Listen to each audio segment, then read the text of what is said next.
भूतिया हवेली गांव के किनारे एक पुरानी और वीरान हवेली थी, जिसे लोग भूतिया हवेली कहते थे। यह हवेली बहुत सालों से खाली पड़ी थी और लोग मानते थे कि वहां आत्माएं रहती हैं। कोई भी उस हवेली के पास जाने की हिम्मत नहीं करता था।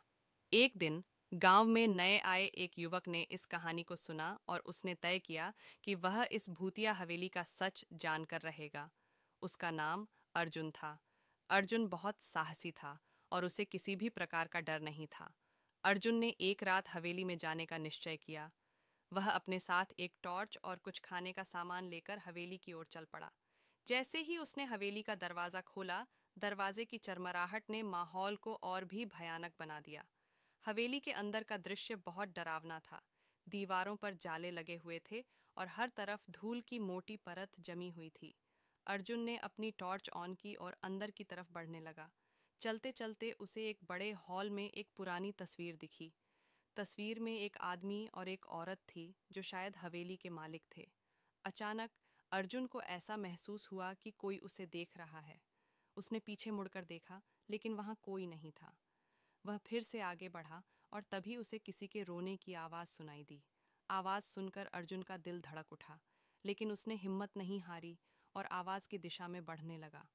हवेली के एक कोने में उसे एक कमरा दिखा, जिसकी खिड़की से हल्की रोशनी आ रही थी। अर्जुन ने धीरे से कमरे का दरवाज़ा खोला। अंदर का दृश्य देखकर उसकी आंखें फटी रह गईं। कमरे के बीचों बीच एक सफ़ेद साड़ी पहने औरत बैठी थी, जो रो रही थी। उसके बाल बिखरे हुए थे और चेहरा आधा छिपा हुआ था। अर्जुन ने हिम्मत जुटाकर पूछा, तुम कौन हो और यहाँ क्यों रो रही हो? औरत ने अपना चेहरा उठाया और अर्जुन को देखा। उसकी आंखें गहरी और भयानक थीं। उसने धीरे से कहा, मैं इस हवेली की मालकिन हूँ।